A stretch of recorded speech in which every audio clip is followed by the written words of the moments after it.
Hi there, I'm Jess Burke, Director of Marketing and Communications with the International Society for Heart and Lung Transplantation, and I'm here with a first ever video edition of 5 questions.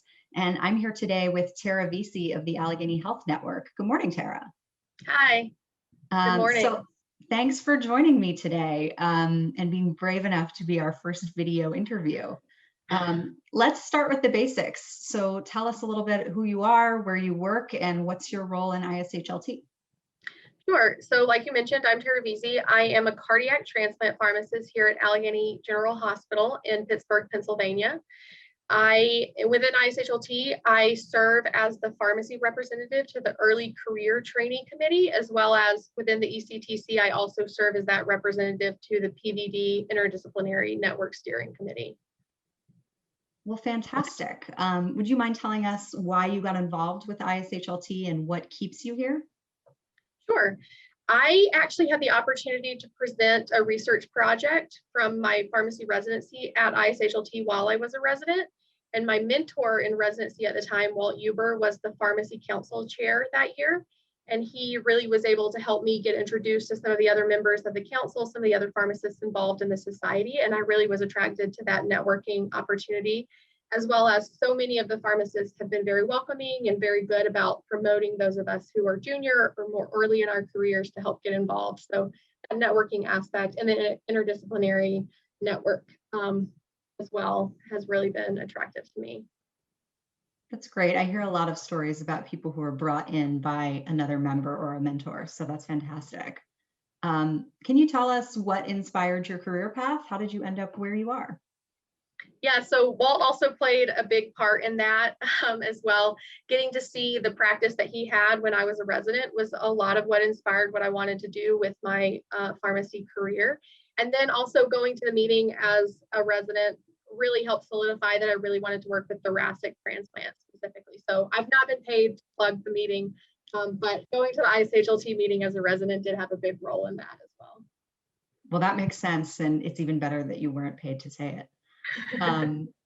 So what's a meaningful milestone, either in your career or in the field, that you'd like to share?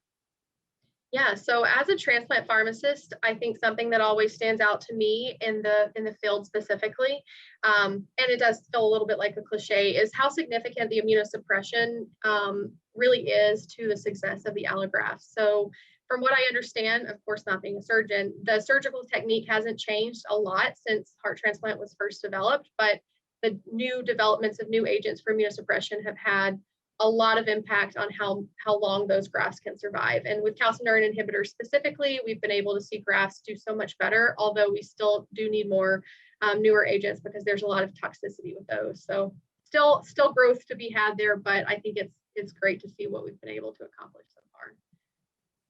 Well, so on that note, when you think about the future of your specialty, what do you see on the horizon? What's next for transplant pharmacy?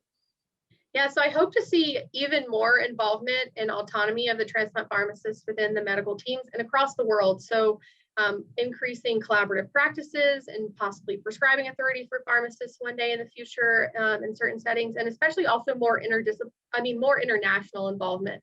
We have some fantastic international pharmacists involved, but that number is relatively small. And so I hope to see more and more of those in the future. Well, that's fantastic. And so for a fun little cap to this, do you want to tell us a little bit about yourself? What's your idea of a perfect weekend? Yeah, sure.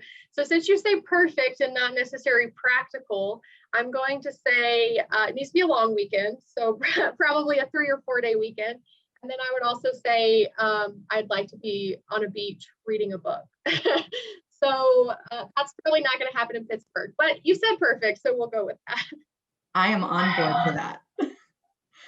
Well, Tara, thanks so much for taking the time to chat with me today. This has been terrific, and I'm so excited to see what you achieve next with ISHLT. Thanks so much.